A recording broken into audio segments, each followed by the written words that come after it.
So I do remember coming here and, I don't know, kind of feeling special that we were pioneering. My parents, when they made the decision to put my three, me and my two older siblings at that time in the school, like it clearly was, it was a big deal.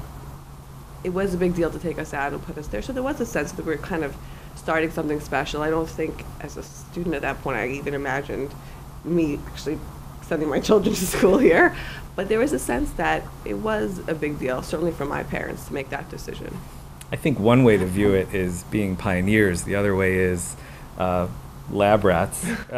Guinea pigs. And there were a lot of experiments, but I think we all turned out okay, so I think it worked out for the best. The teachers were par excellence. Without any doubt in my mind, they were all great. They cared about us. We needed extra help. We needed anything. The teachers were there. They were definitely there for us. We were a small group, so we could get to really know the teachers. Most of us had the teachers for more than 1 year also, which was unique. And we really got to build a very good relationship with them. We really got a great education. But I think the message is the same, that there has been a tremendous transition from buildings, from number of students, the faculty and all that, but I think the core values are very much the same.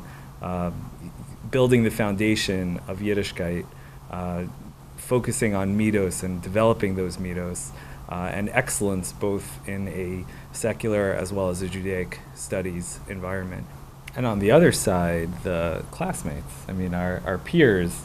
It was a really great group of people, and friendships that we still have today. Josh and I talk pretty often, as well as some friends in Israel that we stay in touch with as well. It's special to have relationships like that.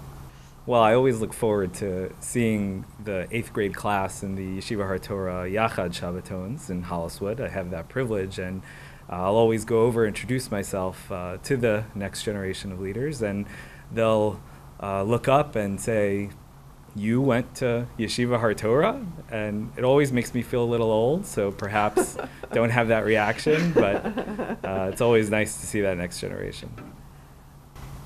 I feel like my Hebrew was formed here, and I mean, I thank God I'm able to go back to Eretz Yisrael once a year. I'd like to go more, obviously. I started going back to Gush every year to sit and learn, Tanakh Me'iyun, and just sit and learn the Beit Midrash. So when I go there, I feel like my roots in Hebrew were started here, because I can go anywhere in Israel, have a full conversation with them. When I go to Gush, I sit in all Israeli shiurim, don't have a problem at all. I think it speaks to a school that sees Zionism as one of their values, that so many from our class have made Aliyah and live there and have made it a part of their lives. We should go too. I think I know when my children, because they know I went to Har Torah, and they're always like, "Did you go to the same school?" They try to get a perspective of what it was like for me. And Har Torah has really changed a lot. Things really grown so much.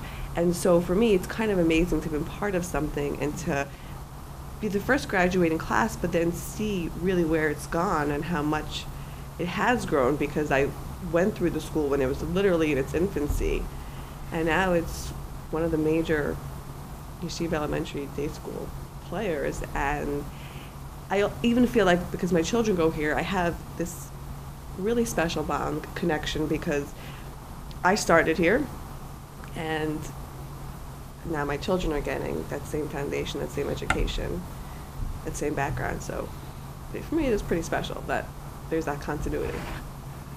To the class of 2015, be nice to the people sitting next to you, because you may be friends with them for a very long time.